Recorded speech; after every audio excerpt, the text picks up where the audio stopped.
शाहनवाज मेहरू की मोहब्बत में डूबता ही चला जा रहा है। वह मेहरू निसा से कहता है, मुझे तुम्हारी मदद चाहिए। मेहरू निसा मुस्कुराकर कहती है, हाँ बोलो, मैं हमेशा तुम्हारे लिए हाजिर हूँ। शाहनवाज थोड़ा झिझकते हुए पूछता है, क्या तुम मुझे गाइड कर सकती हो कि मैं राजनीति में कैसे आगे बढ़ूं? मेहरू निसा समझदारी से जवाब देती है, तुम्हें सबसे पहले लोगों के माइंडसेट को समझना होगा। एक सियासतदान बनकर नहीं, बल्कि एक आम इंसान की तरह सोचो। आम लोगों की ज़रूरतों को समझो और उन्हें पूरा करो। तभी लोग तुम्हें पसंद करेंगे और तुम्हें खुदा की तरफ से सुकून भी मिलेगा। शाहनवाज सिर हिलाते हुए कहता है, तुम बिल्कुल ठीक कह रही हो। हमें उन्हीं लोगों के बारे में सोचना चाहिए जिनके वोट से हम यहाँ तक पहुँचे हैं। मेहरू निसा उसे और समझाने लगती है, लेकिन शाहनवाज का ध्यान तो सिर्फ और सिर्फ मेहरू निसा पर ही होता है। वह मन ही मन सोच रहा होता है, आखिर मैंने ऐसी कौन सी नेकी की थी जो मुझे इतनी समझदार और प्यार करने वाली बीवी मिली? मैं तो इस काबिल भी नहीं था। शाहनवाज दिल से अपने रब का शुक्र अदा करता है।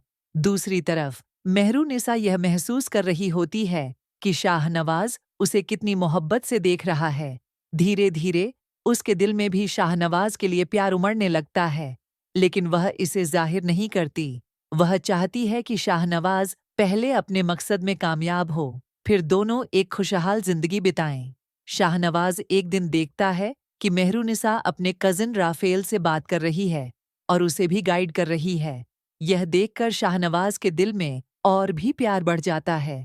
वह सोचता है, मेहरुनिसा इतनी नेक और समझदार है, वह कभी मुझे धोखा नहीं दे सकती। इसी बीच अमल, जो शाहनवाज से बदला लेने की ठान चुकी है, उसके पास आती है और कहती है, सुना है तुम पार्टी की तरफ से खड़े हो रहे हो? शाहनवाज जवाब देता है, हाँ, माँ चाहती हैं कि मैं इस पार्टी को लीड करूं, इसलिए मुझे मजबूरन यह करना ही पड़ेगा। अमल नकली मुस्कान के साथ कहती है, बेस्ट ऑफ लक, तुम्हें कामयाबी मुबारक हो। लेकिन असल में वह उसे नीचा दिखाना चाहती है और उसकी हार की कामना कर रही होती है। अमल को अच्छी तरह पता है कि समन शाह की पार्टी की पोजीशन अब कमजोर हो चुकी है और उसकी अपनी पार्टी लीड करेगी। इसलिए वह तंज कसते हुए कहती है, मैं उम्मीद करूंगी कि तुम जीतो। और फिर तंजिया हंसी हंसते हुए वहां से चली जाती है।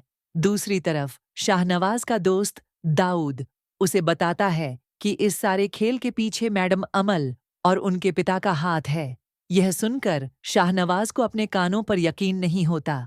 वह गुस्से में अमल के घर पहुंचता है और जोर से कहता है, तुम लोगों की हिम्मत कैसे हुई जैन शाह पर हाथ डालने की? अमल मासूम बनते हुए कहती है, मैंने कुछ नहीं किया, तुम मुझ पर क्यों गुस्सा कर रहे हो? शाहनवाज गुस्से में कहता है, मुझे झूठ सुनने की आदत नहीं है, सच सच बता दो, यह सब क्या माजरा है? तभी अमल का बाप सामने आता है और ठंडे लहजे में कहता है, शाहनवाज, तुम्हें किसने कहा कि हमने तुम्हारे भाई को मरवाया? तुम्हारे पास कोई सबूत है? वह आगे बढ़कर धमकी देता है, अगर तुमने मेरी बेटी की तरफ आंख उठाकर भी देखा तो मैं तुम्हारी आंखें नोच लूंगा। जो बात करनी है मुझसे करो। शाहनवाज कड़े शब्दों में कहता है, मामू, मुझे ये उम्मीद नहीं थी कि आप ऐसा करेंगे, लेकिन अब मैं बहुत जल्द आपके खिलाफ सबूत लाकर दिखाऊंगा। और गुस्से में वहां से चला जाता है। अगर आपको यह वीडियो पसंद आई हो तो लाइक, शेयर और सब्सक्राइब करें।